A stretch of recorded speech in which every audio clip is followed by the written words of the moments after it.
Pode colocar o texto para mim, Ezequiel 37. Estive orando sobre o que nós poderíamos falar, conversar aqui com vocês. E eu falei para o Marinho, Deus colocou no meu coração, pode deixar o texto aí, uma mensagem. E eu quero falar com vocês sobre essa mensagem. Deixar o som bem suavezinho, bem baixinho. Deus é um Deus de ordem, você crê nisso? Deus não opera na desordem. Deus não opera na desordem. Tudo que Deus faz, Ele primeiro põe em ordem para depois operar. O caos precede a ordem, e a ordem precede o milagre. Então eu não acredito num Deus que faz as coisas de qualquer maneira. Então quando a gente olha para a Bíblia, nós vamos ver na Bíblia que Deus é um Deus que sempre vai colocando todas as coisas em ordem. Então, já tem um tempo que o Espírito de Deus ministra no meu coração sobre esse assunto. A gente vai ver isso lá em Gênesis 1 e 2, que a terra era sem forma, vazia. O Espírito se movia sobre a terra. E o Espírito vai colocando em ordem as coisas. Sol, a lua, as estrelas, a terra. Separa a terra da água seca. Os luminares superiores, inferiores. Cria vegetais, animais. E por fim ele faz um corpo. Sopra no corpo e ali tem vida e forma o homem. Nós vamos ver isso com Ezequias, que o profeta chega para ele e diz: põe em ordem a tua casa, porque você vai morrer. Põe em ordem a tua casa. Nós vamos ver isso em Elias, quando Elias vai confrontar os profetas de Baal, e já eram 850 profetas, e a primeira coisa que Elias faz é colocar o altar do Senhor em ordem. E coloca as 12 pedras, simbolizando a unidade no Israel. Depois de colocar as 12 pedras, ele joga água, faz um buraco ao redor e clama ao Senhor. Deus vem com poder e queima as pedras, queima tudo. E Deus faz um milagre porque Elias colocou em ordem. O tabernáculo era todo em ordem. O sacerdote entrava de tempo em tempo, tinha que lavar a mão, tinha que recolher a cinza, tirar a cinza, colocar algo novo. O sumo sacerdote entrava uma única vez no Santo dos Santos. Tudo era tão ordenado, tão perfeitamente colocado. Os detalhes do templo, os detalhes dos engates, tudo era muito bonitinho, tudo muito certinho. Para Davi havia 24 turnos do templo em que as pessoas adoravam ao Senhor continuamente. Havia uma ordem do templo. Isso tudo acontecia. Nós vamos ver o milagre da multiplicação. Jesus faz ali a pelo menos 15 mil pessoas. E a Bíblia diz que Jesus manda eles sentarem no chão, em grupos de 50 e em grupos de 100. E depois de sentarem no chão, ele vem e faz um milagre. Primeiro a ordem. Nós vamos ver em Mateus 9:14 em diante, que fala que Deus derrama o vinho novo num odre novo. Deus não põe remendo de pano novo nem odre velho. Primeiro o odre, depois o vinho. Se não tiver odres novos, não tem vinho novo. O vinho novo é derramado sobre odres novos. A ênfase não é o vinho, a ênfase é o odre. Porque se o odre não conseguir conter, o vinho ele explode, ele arrebenta, não se contém. Por isso que Deus não derrama avivamento em odres velhos, em estruturas velhas. Deus refaz a estrutura, Deus remodela a estrutura, depois Deus vem e derrama o vinho novo. O Brasil, em todo o tempo que nós estamos vivendo, desde o seu tempo em que tornou uma nação, 822 com Dom Pedro e assim por diante, nós nunca tivemos no Brasil um avivamento nacional. Temos visitações específicas de Deus em lugares específicos. O Brasil nunca experimentou, como a Rua Azul, os Estados Unidos, como a Europa, Ivan Roberts, como o Conde Zinzendorf, os moravianos, como na Inglaterra, Nova Inglaterra, País de Gales. O Brasil nunca experimentou um avivamento perfeito e completo, nunca. Existem mover de Deus em alguns lugares, visitações de Deus em alguns lugares, porque eu acredito que só vai haver isso quando houver ordem, quando houver conserto. Paulo mandou Tito para uma igreja em Creta, uma ilha de Creta, e Paulo diz a Tito: te coloquei em Creta para que coloque em ordem as coisas na igreja. Deixa as coisas em ordem lá. A Bíblia diz em 1 Coríntios 14 que Deus é um Deus de ordem e de decência. Então Deus nunca proibiu de profetizar. Ele dizia: um que profetiza, fala, outro interpreta, outro traduz, o outro julga a profecia, um por vez, outro por vez. Nem todos falam língua ao mesmo tempo. Um fala, se não houver intérprete, cale a boca. Deus organizou o corpo, cada um no seu jeito. Nariz, a boca, órgãos internos e externos. Deus ordenou, Deus coordenou o corpo como Ele bem quis. Então Deus é um Deus de ordem. E se Deus é um Deus de ordem, e a ordem precede qualquer mover de Deus, eu estou aqui para falar para vocês sobre ordem. E eu vou falar com vocês sobre o Deus da ordem. O Deus que quer que as coisas sejam colocadas em ordem, para que Ele opere o que Ele tem que operar. E o texto que me veio à mente foi Ezequiel 37. Porque o texto fala de um momento, é um texto profético, o povo estava cativo na Babilônia. Ezequiel tinha cerca de 30 anos de idade. Ele foi levado na primeira leva para a Babilônia, junto com Daniel, com seus amigos. São 3 levas, 605, 4, 601, depois 586, quando o templo foi destruído. Ezequiel foi para a Babilônia. Ezequiel vai profetizar na Babilônia, trazendo palavra profética para o povo que ficou lá em Israel. E Deus usa Ezequiel poderosamente para falar muitas coisas. O livro de Ezequiel é maravilhoso. E depois do 1 até o 36, no 37 especificamente, Deus vai dar uma profecia de que o povo vai ser restaurado. E há a profecia sobre o vale de ossos secos. Essa profecia é uma ênfase em mostrando que Israel simbolizava esse vale de ossos secos, de que haveria unidade, de que Deus traria de volta esse povo, e Deus faria desse povo um poderoso, um tremendo exército. Então, começa o texto bíblico dizendo: a mão do Senhor veio sobre mim, e o Espírito do Senhor me levou a um vale cheio de ossos. É importante pensar sobre isso. O Espírito do Senhor não levou Ezequiel a um monte, uma montanha, a uma experiência formidável, maravilhosa. Ele levou Ezequiel para um vale. Quando Deus quer falar com a gente, Ele nos leva ao vale. Ele nos conduz ao vale. Um vale, quando fizer assim, você põe para frente. Um vale cheio de ossos secos. A Bíblia diz que Ele me conduziu, 2. Ele me conduziu por entre os ossos que cobriu o fundo do vale, espalhados por toda parte, completamente secos. 3. E no 3 ele vai dizer o seguinte: Ezequiel, esses ossos podem voltar a viver? Então, primeira coisa, para a coisa ficar em ordem, aperte o cinto.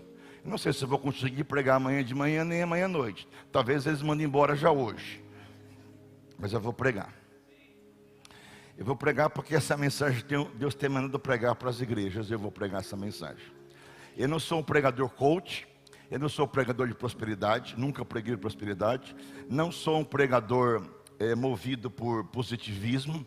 Eu sou um pregador que prego, sou um profeta que prego a palavra de Deus e prego como ela tem que ser pregada. Eu não faço parte desse grupo e dessa bolha no Brasil de pastores e pregadores que pregam o que as pessoas gostam de ouvir e massageiam o ego. Eu não massageio o ego, eu mato o ego. Tá? Eu arrebento o ego. Então tem gente que sai com o ego tão destruído que volta em caco. É assim que Deus opera, caco. Tá? Deus não bota fogo nas coisas com uma tora, Ele põe graveto. Quando Paulo foi para a ilha de Malta, Paulo pegou os gravetos para que pudesse pegar fogo. Não foi uma tora, porque Deus usa os gravetos para pegar fogo. Então Deus faz assim com a gente. Ele quebra a gente, arrebenta a gente, humilha a gente. Depois, sabe o que Ele faz? Ele usa a gente. Então eu sou esse pregador. Primeira coisa para você colocar. Você está a fim de colocar as coisas em ordem? Você nem sabe o que vem pela frente, hein? Primeira coisa para você colocar as coisas em ordem na sua vida. Faça como Deus fez com Ezequiel. Ande pelo vale de ossos secos. Pise no vale de ossos secos. Ou melhor, entre em contato com a sua realidade. Você precisa se enxergar. Todo avivamento, em toda a história da humanidade, em todo lugar que houve um avivamento, ele foi precedido poderosamente por contrição, por quebrantamento, por humilhação e por uma sensação da inutilidade nossa.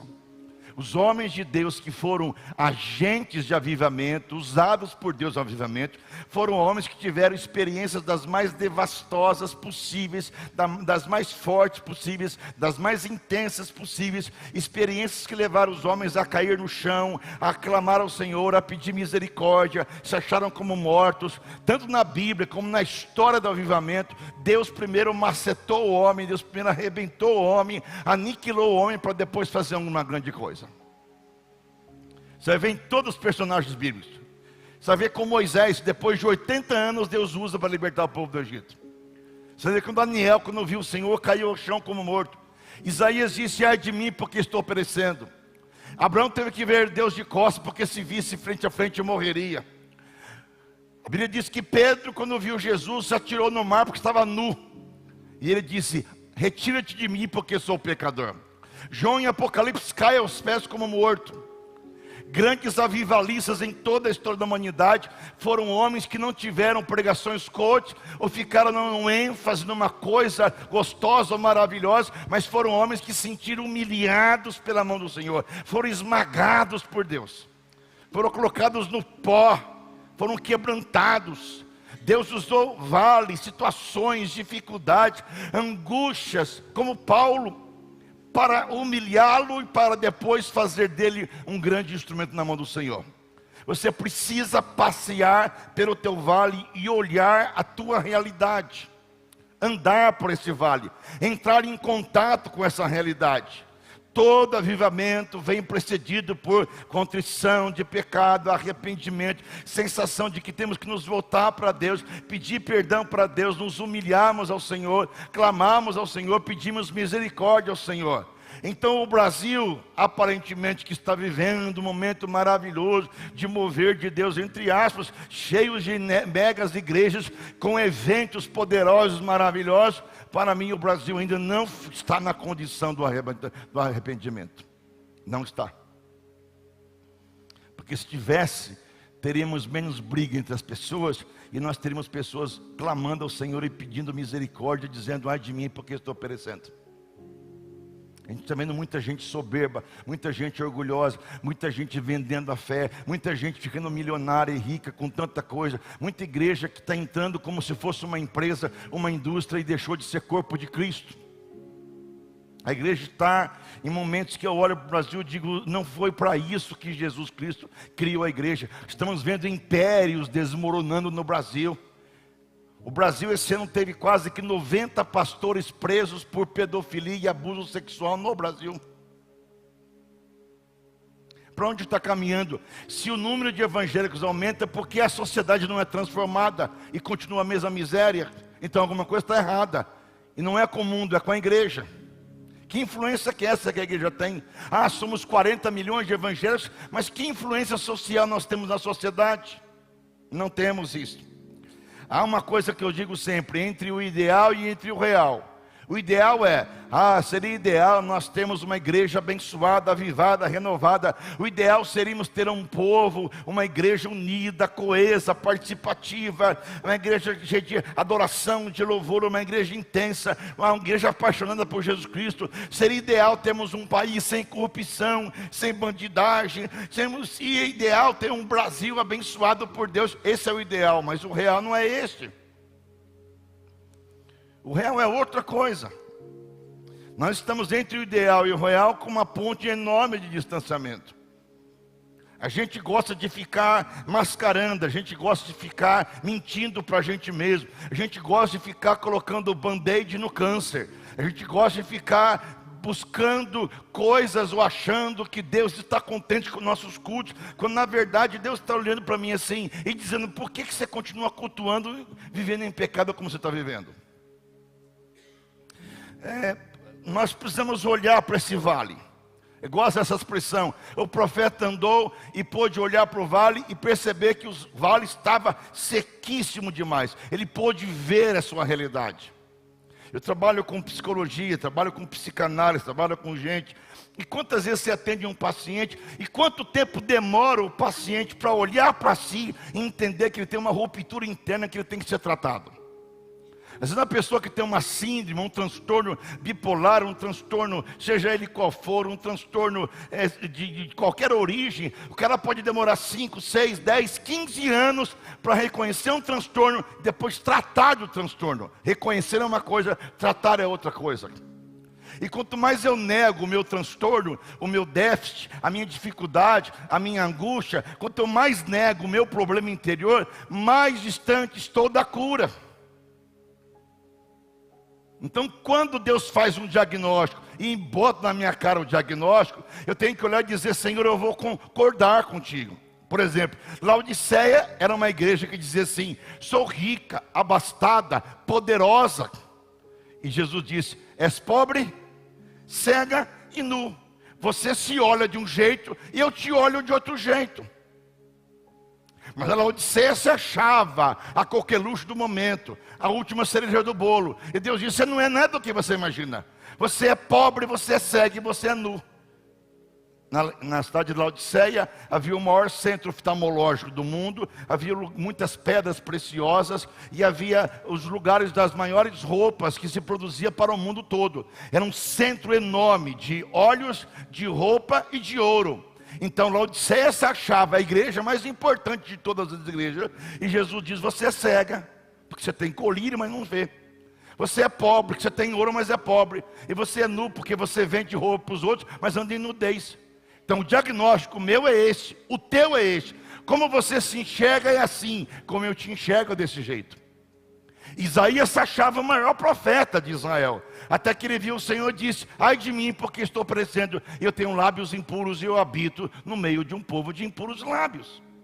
Pedro se achava apóstolo, até ver Jesus e dizer assim: retira de mim, porque eu sou pecador. No mundo de apóstolos e mais apóstolos, pai-apóstolos, semideuses, quase deuses e alguns deuses, o caminho para o avivamento não é subindo, é descendo. É que eu diminua e que ele cresça, né? É que eu diminua, que eu desça e que ele cresça. Mas o caminho desses outros é crescendo, poderosamente crescendo. Então não haverá avivamento enquanto não houver humildade. Não haverá avivamento enquanto nós estivermos e continuarmos fazendo o que é mal diante dos olhos do Senhor. Antes de qualquer mudança, Ele nos põe em contato com a nossa realidade e diz assim: olha para você e veja o que você é. Olha para a igreja. Eu gosto de olhar para a igreja e falar assim: se a igreja entrasse no ultrassom de Deus, entrasse num raio-x de Deus e olhasse como Deus a vê de verdade, a igreja desmaia. Eu gosto de Moisés, Marinho, porque o Moisés, quando Deus enviou ele para libertar o povo no Egito, Deus falou assim: Moisés, o que tem na tua mão? Uma vara. Então Moisés, joga a vara no chão. Jogou a vara no chão, tornou-se uma serpente. Deus disse: Moisés, então pega de novo a vara. Moisés pegou a vara, virou a vara na mão. Eu disse: Moisés, faz o seguinte, põe a mão no teu peito. Colocou a mão no peito. Põe para fora a tua mão. Quando ele colocou para fora, a mão estava leprosa. Deus disse: põe de novo a tua mão no peito. Colocou no peito, a mão ficou boa. Quer dizer o seguinte, Moisés, a mesma mão que manuseia a vara é a mesma mão que é leprosa. Só que a lepra a gente esconde por dentro, ninguém vê. Todos nós somos leprosos. Todos nós temos áreas em nossa vida terríveis, cheias de pecado, de maldade, de coisa suja. E se alguns tiverem essa consciência, morrem, porque eles construíram acerca de si uma imagem tão perfeita e tão maravilhosa, acerca de si, imaginário, que não é o real, que se eles olharem como eles são, eles morrem. O que Deus faz com a gente de vez em quando? Põe a gente na prensa, no pó, no chão e diz assim: ó, baixa a bola, você não é nada. Olha o que Deus fez com Paulo. O Paulo vai dizendo isso no Coríntios 11, 12, aliás, que ele foi até o terceiro céu. Quer dizer, ele foi onde Deus habita, ele viu Deus. A Bíblia diz que ele viu coisas que ele não podia contar, indecifráveis, e não se podia comunicar com ninguém.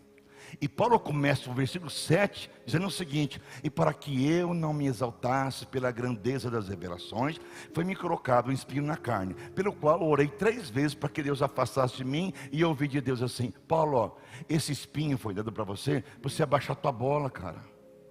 Abaixa a bola, Porque por mais que você tenha me visto, você continua humano. Tua mão é leprosa, cara. Tua mão é leprosa. É essa consciência que nós perdemos. A consciência de que Paulo disse uma vez: sou o maior dos pecadores. Só que nós vemos hoje os semideuses, as semideusas, o número crescente de poderosas pregadoras no Brasil, semideusas, que são adoradas como se fossem deusas, e Deus diz assim: não estou nesse negócio, eu estou onde tem humildade, eu estou onde tem quebrantamento, eu estou onde tem contrição, eu estou onde tem arrependimento. Eu nasci, não num palácio, numa manjedoura. Nós construímos uma imagem a nosso respeito, gente, santa, farisaica, sem erro, sem engano, e nós não entramos em contato com isso, porque entrar em contato com isso leva a gente a entrar num cataclisma, a gente vai morrer, vai ter um treco. Entre o que nós achamos que é a nossa imagem, quem somos, e o que nós somos, é uma grande distância. Então, você quer ordem? Fala assim para Deus: Deus, mostra como está a minha família, mostra como está a minha relação marido e mulher, mostra como está a minha relação com os meus filhos, com meus pais, com minha mãe, com meu irmão. Mostra como que eu estou na minha vida. Mostra minhas impurezas. Traz uma real realidade, traz uma real visitação. E expõe-me, como diz o salmista: à luz do teu rosto expuseste nossos próprios pecados. Mostra quem eu sou. Mostra a minha família como ela está e como precisa de conserto. Aí Deus vai falar assim: bom, agora que você viu a doença, eu vou dar a cura. Porque Deus não pode curar quem não se acha doente.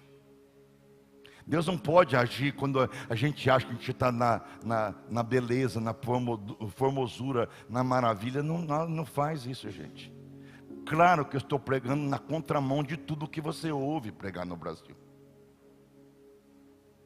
Mas a igreja brasileira não vai ter avivamento enquanto não tiver a vergonha, o escárnio, a tristeza, a angústia, o quebrantamento. Se o meu povo, que se chama pelo meu nome, se humilhar, orar, se converter, pedir perdão pelo seu pecado, eu vou perdoar e eu vou sarar a sua terra. Nós não estamos vivendo isso. Agora, o caminho mais rápido é o caminho da Sara, que arruma Agar para o Abraão ter um filho, mas é o caminho que vai trazer tragédias. O caminho mais difícil é o caminho longo. Sabe quanto tempo essa profecia demorou para se concretizar? 70 anos. Ezequiel profetizou lá no reinado, lá em Babilônia, depois de 70 anos isso aconteceu. Porque nós temos uma geração, eu disse para o Marinho ontem, nós temos uma geração imediatista, gente. Dá meu celular cá. A nossa geração é imediatista, querido. Sabe por que é imediatista? Porque a gente faz assim, ó. A gente pega, eu estou ficando assim na minha vida já. Eu abro lá o TikTok e o Instagram, eu estou vendo, eu faço assim. Eu vou lá. Vou até abrir meu Instagram aqui, quem sabe tem alguma coisa boa aqui. A Palmeiras ganhou de 5-0. É hoje, devia ganhar quarta-feira, não hoje. Então tá lá. Você faz assim, ó. Você faz assim. Gostou? Ah, não gostei. Gostei. Aí tem um vídeo de 30 segundos, você já cansa de ouvir 30 segundos. De 1 minuto e meio, então você não aguenta ouvir. Você tem 2 segundos de vídeo, você vai que legal, 2 segundos. 3 segundos de vídeo. Sabe por quê? Porque a gente é imediatista. A gente quer tudo rápido, urgente. A gente quer um avivamento sem pagar preço. A gente quer o trono, não quer passar pela cruz. A gente quer avivamento, não quer contrição, quebrantamento. A gente quer que Deus opere de qualquer jeito, de qualquer maneira, sem ordem. E Deus primeiro vai fazer a ordem. Então o caminho do avivamento é o caminho mais demorado. É o caminho do deserto. E pode ser que eu, ou Mário, ou alguns, vamos passar essa vida e não vamos ver o avivamento. Eu conheço muitos homens que oraram para o avivamento, eu vou citar alguns deles. Ernesto Nini. Ele orou durante a vida toda para um grande avivamento. Ele morreu e não viu o avivamento. Pastor Reinaldo e outros pastores não viram avivamento. A Bíblia diz lá em Hebreus que eles viram a promessa de longe, saudaram de longe, mas não tiveram a promessa. Ah, mas tem uma música que fala que tem promessa, não morre no deserto, mas muitos morreram no deserto. Essas músicas não devem ser cantadas, porque a gente canta, acredita nisso, não é verdadeiro. A gente gosta de se enganar. Lá no Calvário que agora é Farol, graças a Deus, morou para Farol. Lá no Farol, eu proibi várias músicas. Não canta. Por exemplo, que se você cantar, pode cantar, fica à vontade. Eu não vou cantar. Hoje o meu milagre vai chegar. Mas chegou? Não. Aí você canta, mas chegou? Não. Você canta, chegou? Não. Mas por que você canta então? Porque vai chegar meu milagre, um dia vai chegar meu... Não vou cantar. Porque a gente fica se tapeando, a gente fica se enganando com essas palavras proféticas que não são de Deus. Quem pode entender? Olhe para você. Pergunta assim: onde eu tenho que consertar? No meu casamento, com a minha mulher, com o meu marido, com os meus filhos. Primeiro conserto onde é? É na casa, gente. Gideão, antes de fazer uma grande obra missionária e libertar o povo dos medianitas, sabe o que Gideão fez? Foi na casa dele e destruiu o altar de Baal. Por isso que o nome dele virou Jural Baal, porque ele contendeu com Baal. Antes de ele lutar, ele foi lá na casa, destruiu o altar de Baal, depois voltou para ser um libertador. Então eu tenho que falar assim: Senhor, onde é que tem que consertar? Em casa, na minha vida, na minha família. Depois, eu vou pensar, como diz um famoso Jordan Peterson. Você quer mudar o mundo? Começa arrumando o seu quarto. Você viram isso? Você quer mudar o mundo? Ok. Desça a tampa da privada. Você quer mudar o mundo? Sabe o que você faz? Joga o papel higiênico no lugar certo. Você quer mudar o mundo, sabe o que você faz? Escove os seus dentes. Você quer mudar o mundo, sabe o que você faz? Arrume a tua cama quando você levanta. Porque se você começar arrumando o teu quarto, você vai arrumar a vida. Esses Lollapalooza que a Globo apoia aí, que os caras fazem aí, Lollapalooza, acho que é isso, né? Você sabe o que é, você já foi, né? Lollapalooza, aquele monte de gente. Nós somos a favor de um mundo cheio de limpeza, um mundo corretamente, politicamente correto, um mundo vegano. Se acaba o Lollapalooza, o chão está como? Horrível. Nem para limpar o chão, sabe limpar o chão, mas vai proclamar de mudar o mundo? Hipócrita. Essa é a igreja evangélica. Ok? Pergunta para Jesus: onde eu tenho que mudar? Se tiver coragem. Se você já incorporou o primeiro ponto, vamos para o segundo ponto. Ele testa a minha soberba. Ele pergunta assim: poderão reviver esses ossos? Bom, hoje os profetas diriam assim: em nome de Jesus, xararabarahaya, vai. Eu creio, eu declaro, eu exijo, eu ordeno, eu profetizo, eu declaro, eu decreto. O Ezequiel diz: não sei, só o Senhor sabe. Sabe o que quer dizer isso? É a humildade para a gente reconhecer que a gente não sabe tudo na vida. A gente não sabe tudo, gente. O que vai ser, quando vai ser, como eu não sei. E eu não sei mesmo. Aconteceu um negócio agora em São Paulo, em Vinhedo, que um avião caiu, matou 81 pessoas, é isso? 62 pessoas. Aí o cara foi no aeroporto para pegar o avião. Chegou lá, ocuparam o lugar dele, ele ficou indignado, gravou um vídeo. Olha que desrespeito, essa companhia me deixou para fora. Eu tinha um negócio para ser feito em Campinas, eu perdi o avião, tal. Depois soube que o avião caiu e disse: ó, Deus me livrou da queda. Deus me livrou. E por que Deus não livrou os outros 62? Não é explicar o cara que não caiu, é explicar por que os outros caíram. Sim ou não? Você sabe explicar isso? Não, nem eu sei.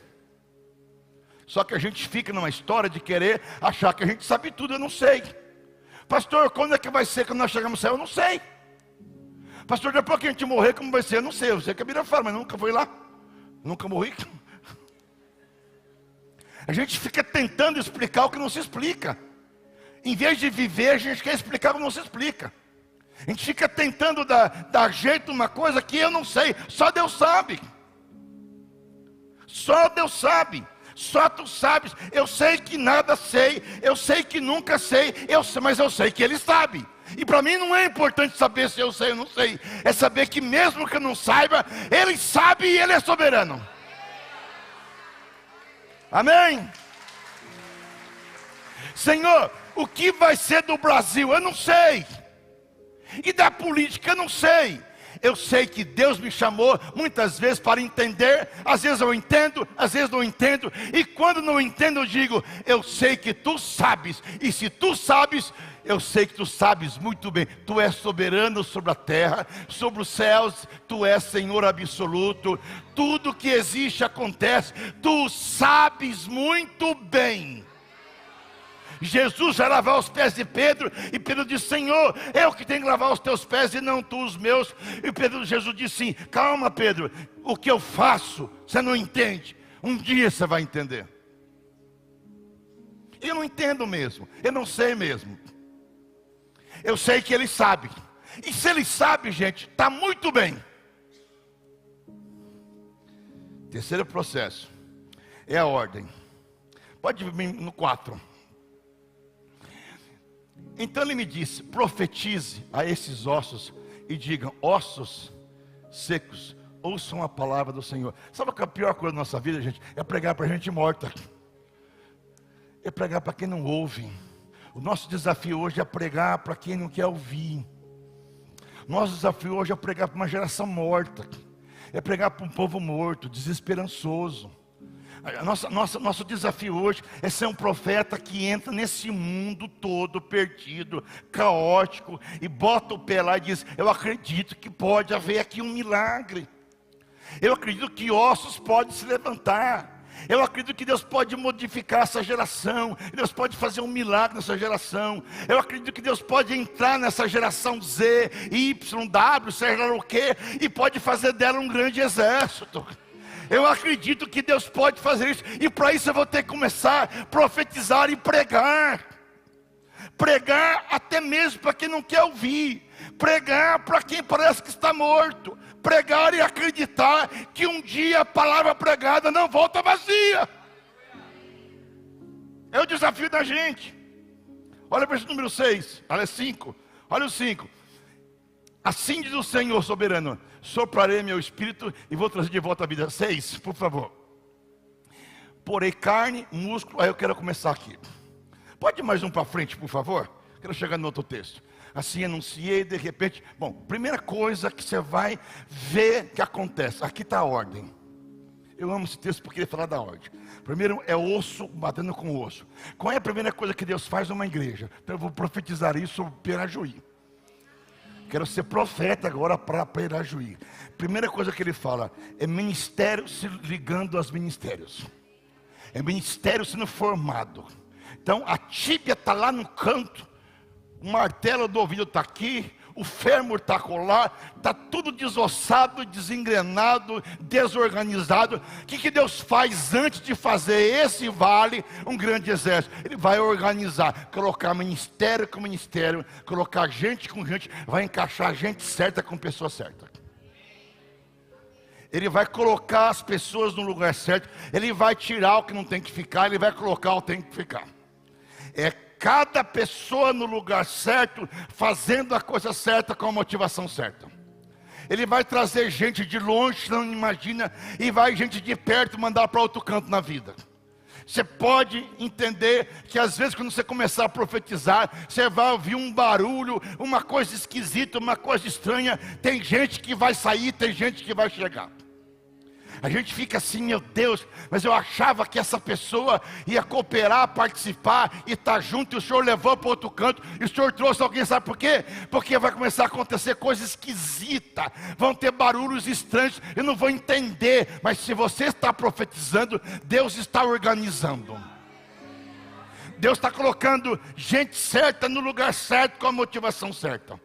Ele vai coordenar, ele vai ordenar o ministério, cada um exercendo a sua função no lugar certo.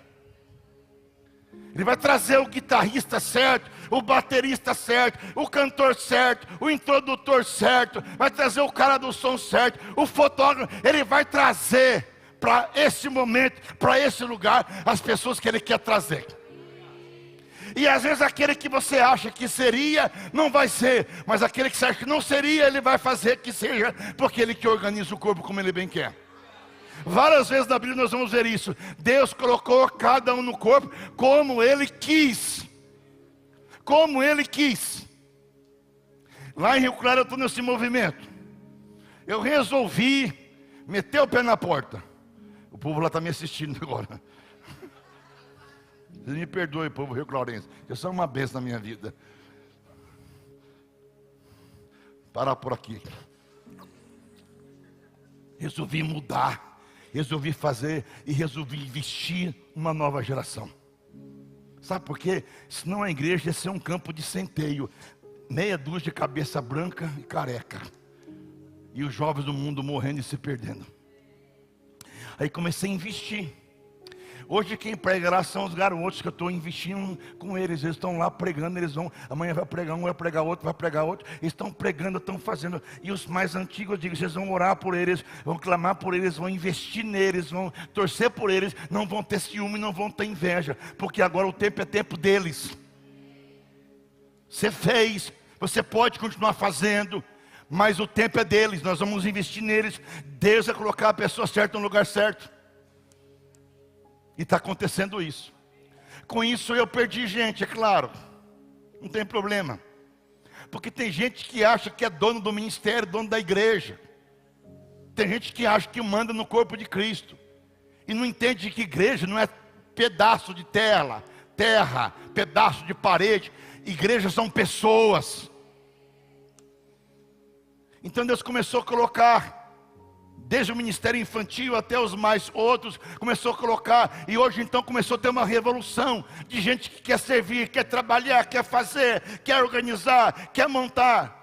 Tem uma moça na igreja que ela faz nossas ABFs, ela montou 2 EBFs do circo, depois do soldadinho, e agora esse ano do herói perdido. Ela, a menina, você não dá nada para ela, você acha que ela é uma songamonga. Desculpa, Isabela, já falei que é uma songamonga, mas de repente a Isabela está lá, ela produz umas coisas maravilhosas. Mas que ela estava na igreja? Parada, levando crianças fazer pipi no banheiro. Porque era a limitação que davam para ela. Deus está mudando. Deus está permitindo com que pessoas possam fazer coisas novas e possam exercer o seu ministério, porque Deus está colocando osso com osso no lugar certo. Não adianta colocar o osso do pescoço com o osso da tíbia, não vai funcionar. Ele vai organizar o corpo como Ele quer, como Ele quis, do jeito que Ele quer. Se você está no lugar errado, não haverá funcionalidade.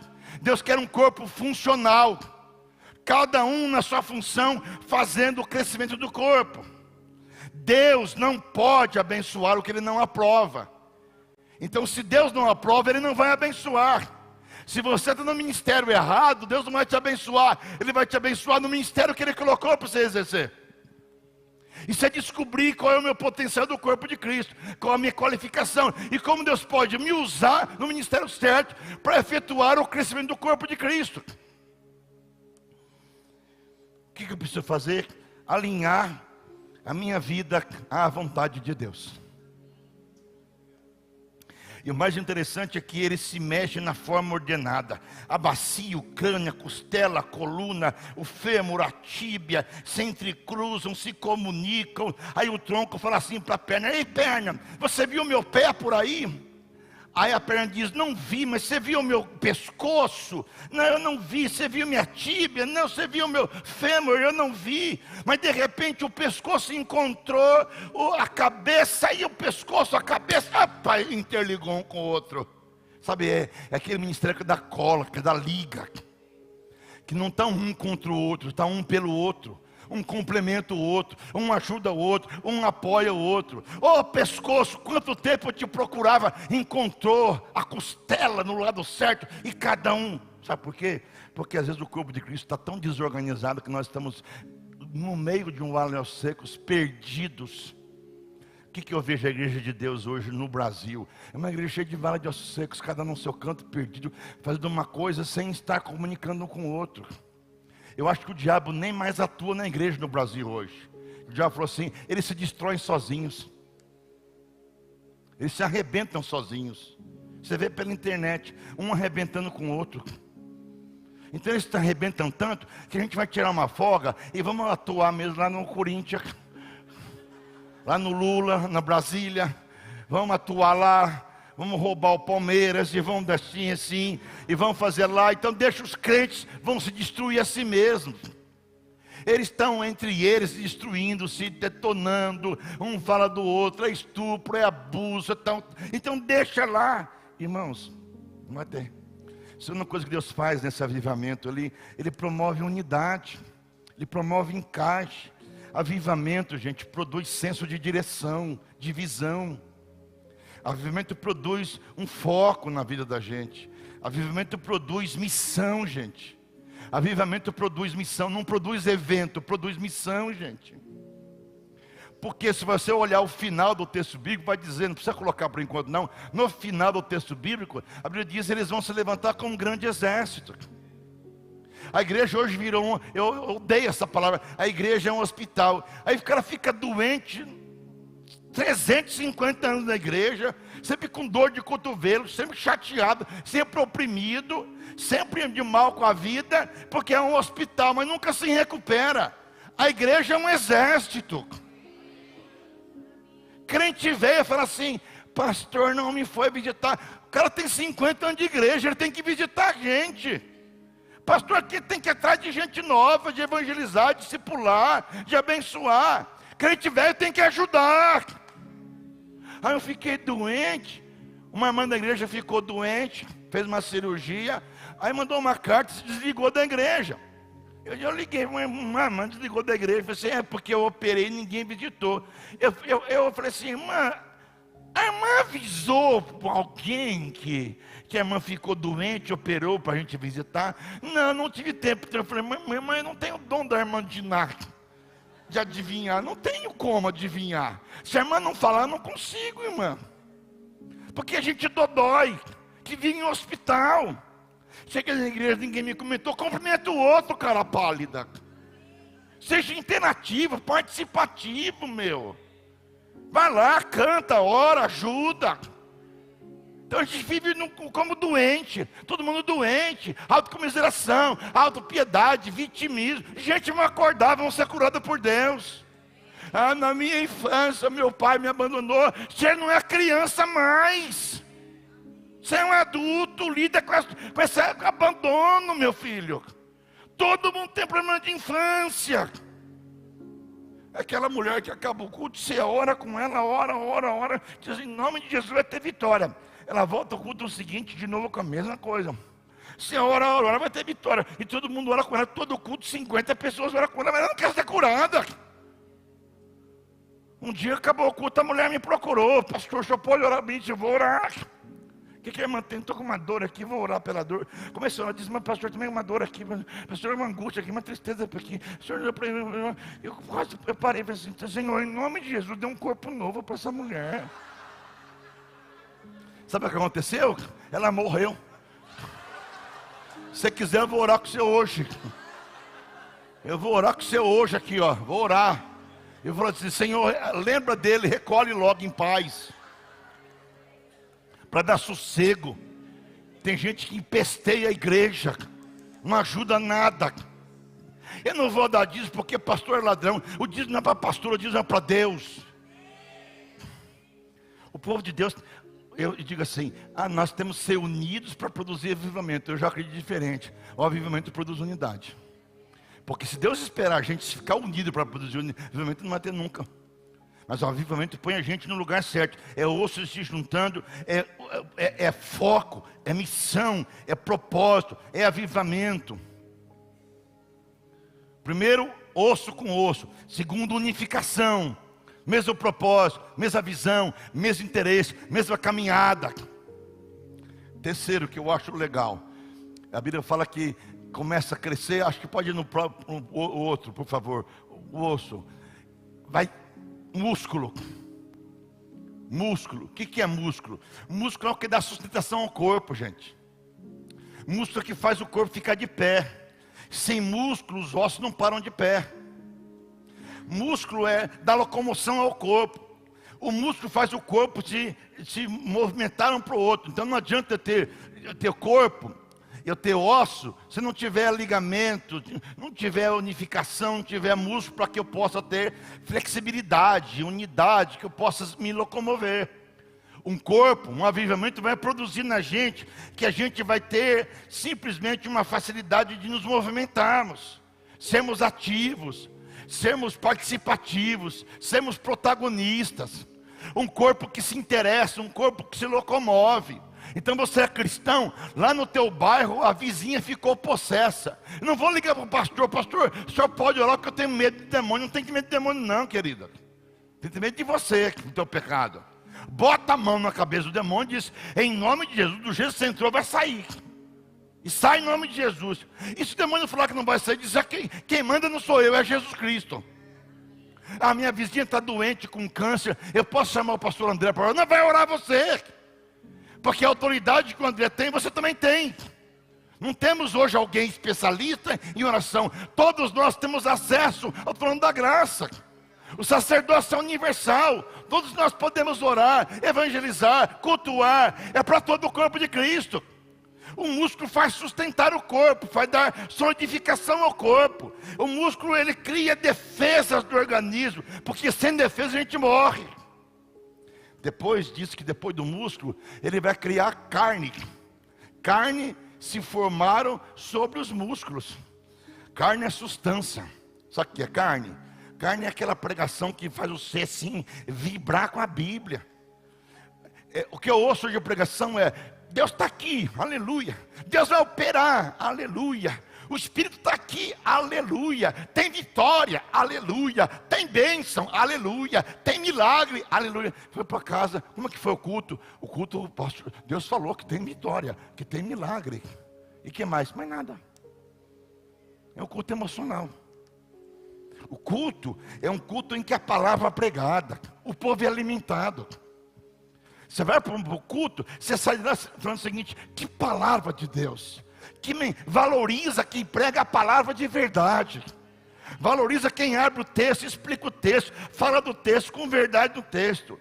É a pregação pura e simples na Bíblia. É o corpo alimentado com carne, com substância. Gente, uma criança, você ficar dando para ela o tempo todo, não um, não dois, ela nunca cresce, não desenvolve. Você tem que começar a colocar frutinhas, tem que começar a colocar papinha, cenourinha, batatinha, carninha, ela vai se desenvolvendo. Os crentes brasileiros são analfabetos. Analfabetos. Por quê? Porque as pregações e os pregadores só dão papinha. Só fica acariciando a cabecinha do menininho, da menininha. Não há crescimento, não há maturidade, não há aperfeiçoamento. Então quando prega uma palavra mais forte, eita, que palavra forte, devia estar acostumado. Porque a Bíblia diz que quando você come a palavra, na boca ela é doce, mas no estômago ela é amarga. Uma palavra que não faz a gente pensar na gente e mudar de comportamento, não é a palavra de Deus. A gente gosta de ouvir água com açúcar. Oh, a vitória, é balabalaia.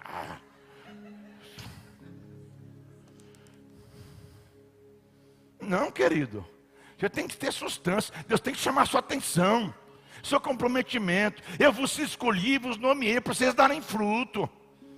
Eu vos chamei para dar fruto. Você quer me seguir? Tome a sua cruz, nega a si mesmo, morra para o teu ego, morra para o mundo, renuncia tudo quanto tem e me segue. Esta é a mensagem. É um peteleco na cabeça. Aí eu vou para o culto, eu chego em casa, eu me sinto melhor. O culto me faz sentir gostoso, me faz sentir bem. E, gente, o culto não deveria a gente sentir bem. O culto deveria a gente sentir mal. Deveria a gente falar assim, que pecador que eu sou, que miserável que eu sou. Eu não estou fazendo nada para o evangelho, eu preciso me consertar, ter temor do Senhor, pedir perdão pelo meu pecado. Não, a gente vai para casa e me sinto melhor. Quem é que disse que culto é um lugar para eu me sentir melhor, gente? É a nova era dos pregadores. E o povo gosta disso, gente. Porque o povo quer se sentir bem. O importante é se sentir bem, não. O importante é se arrepender. Quando lá em Atos 3, Pedro pregou e 3.000 se converteram, perguntaram para Pedro, o que faremos nós? Pedro disse, faça uma teologia coach, profetize 10 vezes o Salmo 91, vá para casa porque tu serás feliz e serás vitorioso. Pedro disse, arrependei-vos de crer no Evangelho. Carne, substância, o corpo de Cristo precisa ser alimentado com a palavra. Pastor Marinho, pastores que estão aqui, preguem a palavra de Deus, não preguem água com açúcar, gostam ou não gostam, não se dobre esse tipo de pregação oca, vazia, sem sentido, que faz as pessoas ficarem simplesmente buscando uma emoção, uma experiência e não uma profundidade com Deus. O corpo não precisa de papinho, precisa de ossobuco, de rabada, polenta com frango, quiabo com frango, jiló com frango, feijoada, carne de panela. Não é miguelzinho não, gente. É carne de panela. A igreja de Cristo está comendo produtos tóxicos. Existe morte na panela. Estão alimentando o povo para ser eternamente crianças e dependendo de pregadores coaches. A igreja precisa de homens que preguem o pecado do povo e que digam, arrependam-se.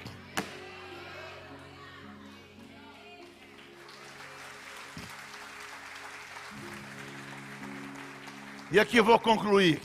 Qual a última coisa que tem? Tem osso, junta, medula, ligamento, tem músculo, tem carne. Agora precisa de uma última coisa. O que é essa última coisa? É pele. O que a pele é? A pele é defesa. Porque se não houver pele, você pega infecção. Todo o grande avivamento acabou, no máximo durou 2 anos, porque houve problema interno e externo. Se eu não tiver um corpo que tiver defesa, eu vou morrer. E o que é essa defesa? Se não houver pele, o corpo morre. O que quer dizer isso? O que é interno tem que ser protegido. O que é pega o mistério, pega essa. O que é interno tem que ser protegido. Porque as maiores destruições das igrejas começam dentro dela mesma. Eu vi uma pesquisa que mostra que os grandes avivamentos acabaram não por causa do que acontece de fora para dentro, mas de dentro para fora. Internamente falando. São as motivações, são as intenções. O interno tem que ser guardado. A intimidade não pode ser exposta. Entenda isso. A intimidade não pode ser exposta. Sabe o que Salomão disse? Sobre tudo que você guarda, guarda o teu coração. Sabe o que quer dizer isso? Isso aqui é um grande avivamento. Que proveito tem um homem ganhar o mundo todo e perder a sua própria casa? Cuida da sua família. Você não está assistindo e vendo o número de filhos de pastores, de homens de Deus, se detonando na vida porque faltou o cuidado interno? Quantos filhos de pastores, eu falo isso, gente, com temor, porque eu tenho um filho também meio desviado, ou quase desviado. E por mais que a gente tente cuidar bem de nossos filhos, sempre escapa alguma coisa. A gente está vendo isso no mundo bastante, gente. Está vendo impérios do Brasil destruídos por causa de pedofilia, por causa de roubo de dinheiro. Você sabe o que está acontecendo no Brasil. Sabe o que quer dizer isso? A gente quer cuidar do mundo e não cuida da nossa própria casa. A gente quer ganhar o mundo para Cristo e não ganha o coração dos nossos filhos. A gente quer ganhar tudo para Cristo, a gente quer ser o maior pregador, o melhor não sei o que lá, e a gente não consegue conversar com a mulher, com o marido, com o filho, com a filha. A gente quer ganhar o mundo para Cristo, não consegue ganhar o coração do filho ou da filha. A gente não consegue conversar com o filho, com a filha. Sentar, bater papo, pedir perdão, perdoar, bater um papo, colocar uma mesa posta, bater um papo gostoso, orarmos juntos. A gente não faz porque a gente quer comunhão no corpo de Cristo e não tem comunhão dentro da nossa própria casa. Cuida da sua família, da sua casa, da sua comunhão. Sabe por quê? Porque o diabo fala assim, ó, eu não vou destruir esse cara porque esse cara é um homem de Deus. Mas sabe o que eu vou fazer? Eu vou destruir a casa dele. Eu vou destruir a família dele. Eu vou destruir os filhos, eu vou colocar o filho em rebeldia contra ele, ou a filha em rebeldia. Você vê aí no Brasil aquela mulher de Deus, Helena Tanuri, o que a filha dela tem feito, gente? A Eichela, o que o filho dela tem feito, gente? E outras pessoas mais. Eu não estou aqui culpando Helena Tanuri nem Eichela, porque eu nem conheço. Ah, mas não erraram, todos nós erramos, gente. Mas sabe o que acontece? Que às vezes o cara se casa com a igreja e deixa a mulher, o adultério não é com outra mulher, é com a igreja. Às vezes a gente se preocupa tanto, e eu digo isso lá em Rio Claro, e a Carla sabe disso. Quanto tempo a gente se preocupa com cuidar de pessoas, a gente vai, visita, ora e faz. O cara sai da igreja, te apunhala pelas costas, você fala assim, caramba, fez tudo por ele, deixei minha família, meu filho, meu lar, minha casa, meu neto, minha neta, para cuidar desses caras. Eles vão embora, apunhala pelas costas, você fala assim, e agora? Agora, cuide da sua família. Porque no final de tudo, sabe quem fica com você? É a tua família. Eu vivi agora nossa transição na igreja, mudança na igreja. Eu nunca sofri tanto problema de traição, de gente que me abandonou como nesses tempos. Só Deus sabe, a Carla, alguns amigos sabem que nós passamos todo esse tempo. Gente que comia na minha mesa, que bebia comigo, que conhecia minhas lutas, minhas dores. E às vezes, a minha filha ali, a Carla vai falar um pouquinho domingo, segunda-feira, com as mulheres sobre esse assunto, cuidando com a empresa, tinha uma empresa para ganhar dinheiro, ficar tendo dinheirinho um pouquinho mais, e cuidando de tudo e tal, e como está nossa filha, nossa casa, nosso lar. Por quê? Porque a gente está querendo cuidar de todo mundo, e a gente não cuida da nossa própria casa. E aí os filhos crescem e falam assim, nessa igreja não vou nunca mais, porque essa igreja foi aquela que roubou o amor do meu pai. Por gente que nem fiel é, nem leal é, não se importa com a gente e trai a gente. Esse equilíbrio entre o interno e o externo. O que a pele é? O equilíbrio entre o interno e o externo. Quem pode entrar, quem não pode entrar. Quem entra na sua intimidade, quem não entra na sua intimidade. É tua pele que vai dizer isso. Quem pode participar da minha vida, quem não pode participar da minha vida. Quem que eu deixo entrar? Sabe por quê? Porque tem muita gente que entra na sua intimidade para destruir você.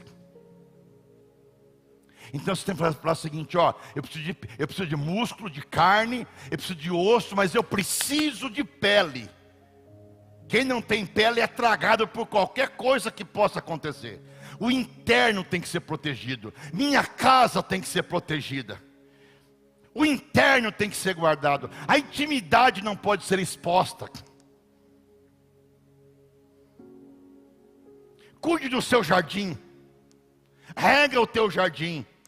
Porque nenhum pregador vai subsistir sem ter raízes internas com Deus.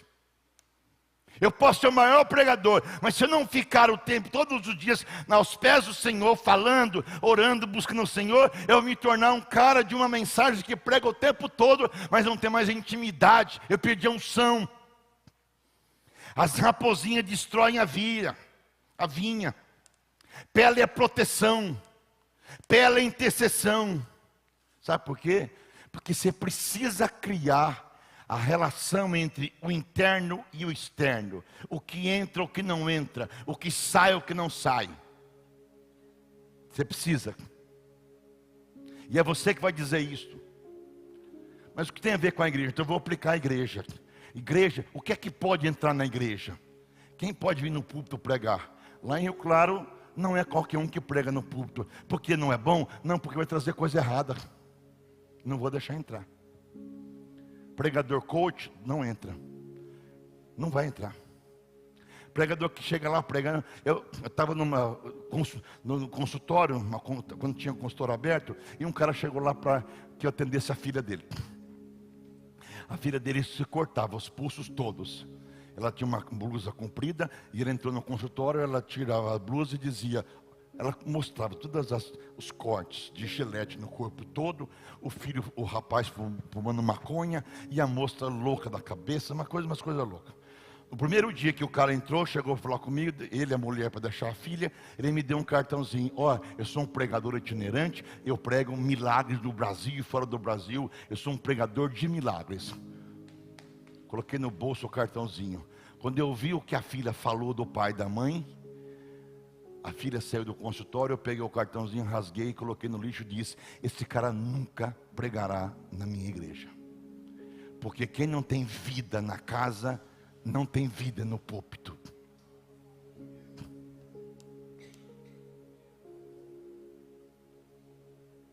Ele pode cuspir fogo, mas não tem vida na casa, não tem vida no púlpito. Está me entendendo?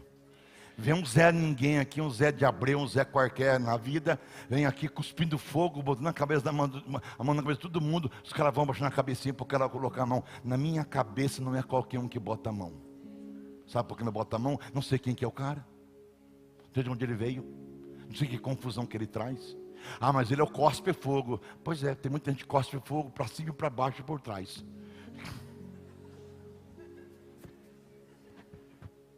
Pele.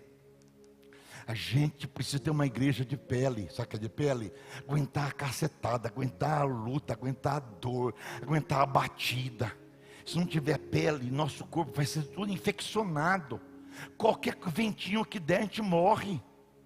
Sabe o que é pele? É resistência, é resiliência, é a capacidade de que alguém te traiu pelas costas, você levanta a cabeça e continua de cabeça erguida. Alguém te apunhalou, você continua de pé, lutando, batalhando, louvando ao Senhor. Sabe por quê? Você tem resistência, você tem qualificação, você tem firmeza, você tem força. Agora tem gente que sopra um ventinho, ai! Não, filho, crente tem que ser forte, tem que lutar contra tudo, tem que ter pele, tem que ter intercessão, tem que ter firmeza. Próximo versículo, por favor, vou concluir com você. Então ele me disse: filho do homem, profetize aos ventos. Amanhã de manhã eu vou pregar sobre os 4 ventos do avivamento. Aqui, os 4 ventos do avivamento. E vou mostrar qual vento o Brasil está vivendo. Profetiza aos ventos, anuncie uma mensagem e diga: assim diz o Senhor, ó fôlego, venha dos 4 ventos, sopra nesses corpos mortos para que volte a viver. Versículo 10.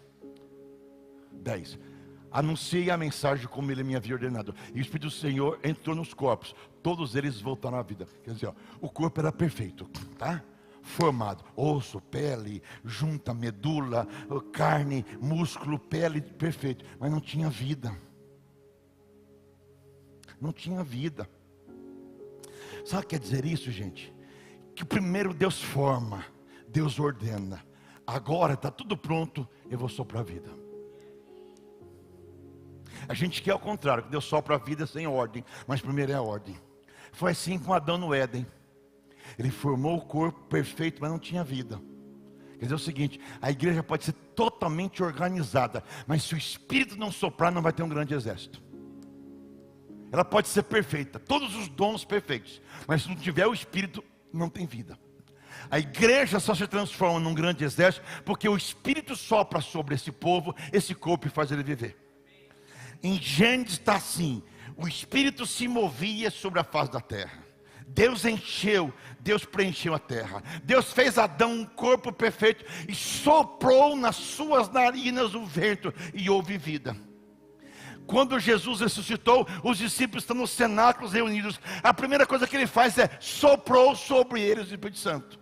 Lá em Atos capítulo número 2, os discípulos estão reunidos no mesmo lugar. Jesus soprou e de repente veio do céu um vento impetuoso e encheu aquela casa, e todos foram cheios do Espírito Santo.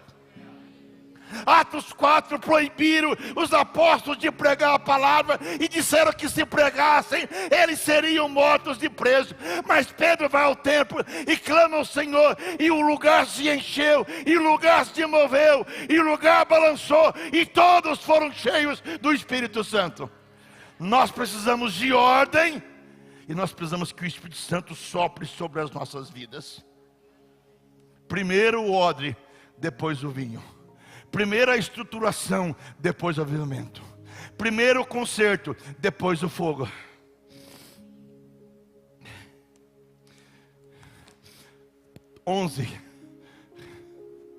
Então ele me disse: filho do homem, esses ossos representam o povo de Israel.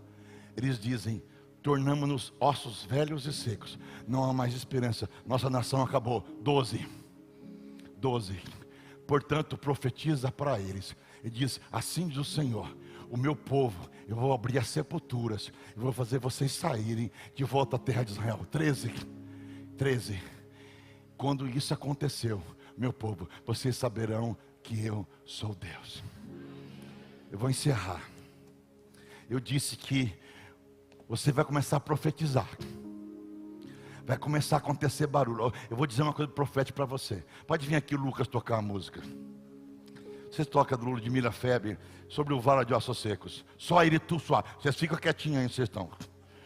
Não mandei vocês virem não, fica quietinho aí. Aquele rapaz lá é novo guitarrista, não é? Já outra vez? Não, esse eu já conheço o Barbudinho já.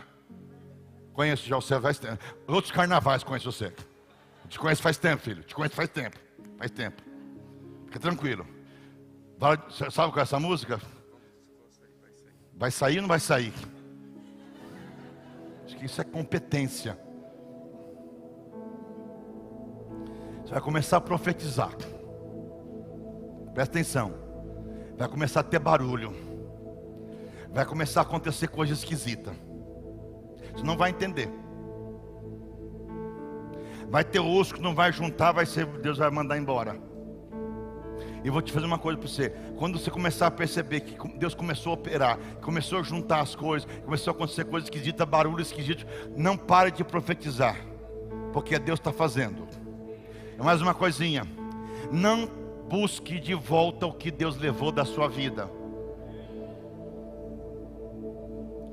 Deus vai levar da sua vida coisas, pessoas, amizades, situações. Mas você começou a profetizar. Ele vai levar. Ele vai levar, ele vai trazer. Você vai falar assim: não estou entendendo. Não te chamei para entender, eu te chamei para profetizar.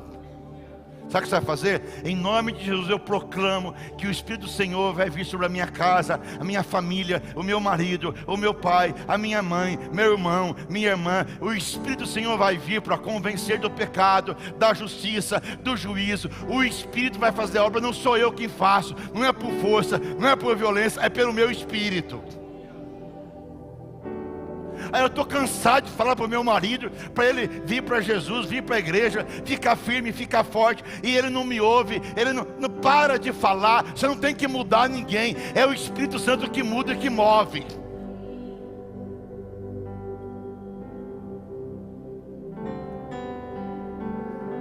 Você crê nisso? O que Deus mandou para você aqui a fazer? Só profetiza, o resto vai acontecer. Então começa a profetizar. Entra na tua casa e diz: em nome de Jesus, eu e a minha casa serviremos ao Senhor. A palavra diz: crê no Senhor Jesus Cristo e serás salvo em tua casa. Todos os meus filhos serão discípulos do Senhor, e a paz sobre eles será abundante. E os meus filhos, e os filhos dos meus filhos, e as filhas das minhas filhas serão profetas do Senhor, serão discípulos do Senhor. Você vai começar a profetizar. Deus vai trazer para essa igreja gente rendida, transformada, modificada. Esse espaço vai se abrir, um novo lugar Deus nos dará, vidas serão ganhas, essa cidade será conquistada para Cristo Jesus. E aqui haverá de levantar um grande exército que vai sair às ruas e vai proclamar: Jesus Cristo é o Senhor.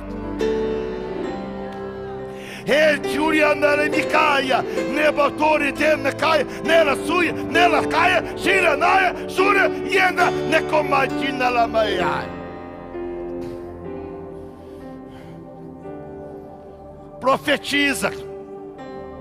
Meu marido é duro, não tem problema, Deus quebra.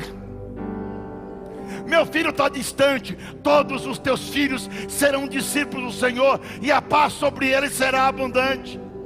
Você não vai mudar o teu filho, mas o Espírito Santo convence do pecado, da justiça e do juízo. Desista de mudar. poderão reviver esses vales de ossos secos? Eu não sei, tu sabes, Deus sabe. E quando você menos esperar, coisas vão começar a acontecer. Aquele filho desviado começa a chegar, aquela filha rebelde começa a se quebrantar, os ministérios começam a se intercalar um com o outro. Deus vai colocando a pessoa certa no lugar certo, para fazer a coisa certa, com a motivação certa. Deus traz alguém lá de São Paulo para mudar para Pirajuí. Deus traz alguém lá do sul do Brasil para vir congregar nossa igreja. Por quê? Porque Deus move as peças do jeito que Ele quer mover as peças. Eu sinto Deus nesse lugar, gente. Eu sinto Deus nesse lugar. Eu sinto o Espírito de Deus nesse lugar. Vai, levanta. Eu sinto a presença de Deus nesse lugar. E eu sinto que o Espírito Santo de Deus está sobre esse lugar. Que a presença de Deus repousa sobre este lugar. E Deus está falando assim: eu vou endireitar os caminhos tortos. Eu vou endireitar, eu vou abrir portas de bronze. Eu vou mudar as coisas. Eu vou mudar as coisas porque eu sou Deus. Recalamassúria andalaia. Filha, Deus ouve a tua oração, Deus vê o teu clamor, Deus vê a tua angústia, Deus te toma pela tua mão. Deus diz a você: não temas, filha, eu te ajudo, eu te sustento, eu te fortaleço, eu te amparo com a minha destra fiel. Filha, eu coloco nos teus lábios a minha palavra, e eu digo a ti: fala a minha palavra. Quer ouçam, quer não ouçam, quer gostem, quer não gostem, fale da minha palavra, fale do meu amor. Vidas vão ser tocadas através da fala, da palavra que sair da tua boca. O teu futuro pertence a mim. Eu tenho tudo na minha mão, filha. Para que ficar ansiosa? Eu cuido do teu futuro. Eu cuido do teu futuro. Eu tomo a tua mão e eu digo: eu coloco na tua boca uma palavra, e essa palavra não volta vazia, diz o Senhor dos Exércitos.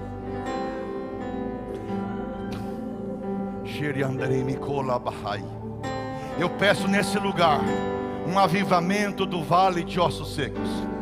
Eu peço sobre esse lugar o mover do Espírito de Deus, que as sepulturas sejam abertas, que as sepulturas sejam abertas, os mortos vivam, os mortos em pecado, os mortos em angústia, os mortos em aflição, os mortos em tribulação, os mortos em pornografia, os casamentos que estão morrendo. O Espírito de Deus vai trazer vida, o fôlego de vida virá sobre a tua vida, e onde houver morte, haverá a presença do Senhor, trazendo vida sobre a tua vida, trazendo vida sobre a tua vida. Eu proclamo sobre essa igreja, nesta noite, o Espírito de vida, o Espírito de vida, o Espírito de vida, Espírito de vida, Espírito de vida, Espírito de vida, Espírito de vida, Espírito de vida, Espírito de vida. As sepulturas estão se abrindo, o Espírito Santo está trazendo a presença dele. O Espírito Santo está trazendo a glória dele. Espírito de Deus, vem sobre nós, vem sobre este povo, vem sobre essa igreja. Traz vida, traz vida, traz vida, vida com abundância, vida no rio de águas vivas. Chori andarei me cadara, sori andará, sori andarei me cadara Danilo, cheri andarei me cadara queixo nemaia. O espírito de morte está repreendido, a desesperança está repreendida, o espírito de apatia está repreendido, o espírito de podridão está repreendido sobre a tua vida, a tua casa. O Espírito do Senhor está entrando para trazer vida, vida, vida, vida. Vai levantar guerreiros, guerreiras, guerreiros, guerreiras, guerreiros, guerreiras, guerreiros, guerreiras, guerreiros, guerreiras, guerreiros, guerreiras, guerreiros, guerreiras, guerreiros, guerreiras.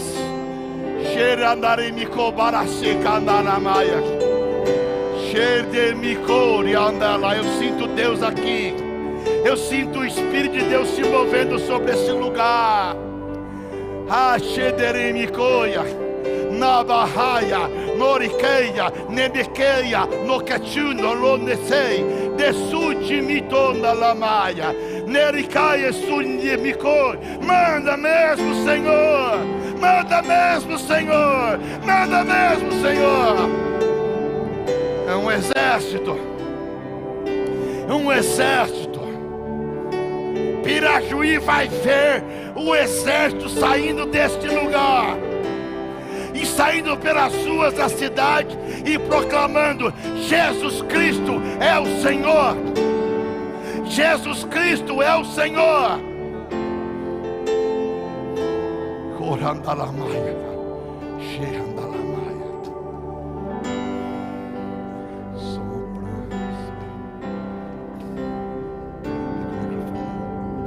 Sobe lá e pega o microfone. Eu vou um segundo mais. Eu sinto Deus nesse lugar. Tem gente que o osso está juntando. Tem gente que a carne está chegando.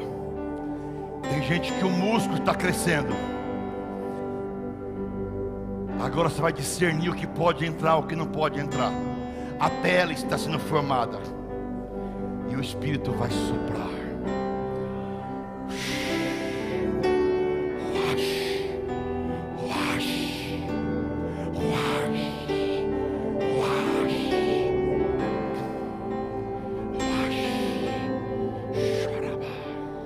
Sopra, Espírito.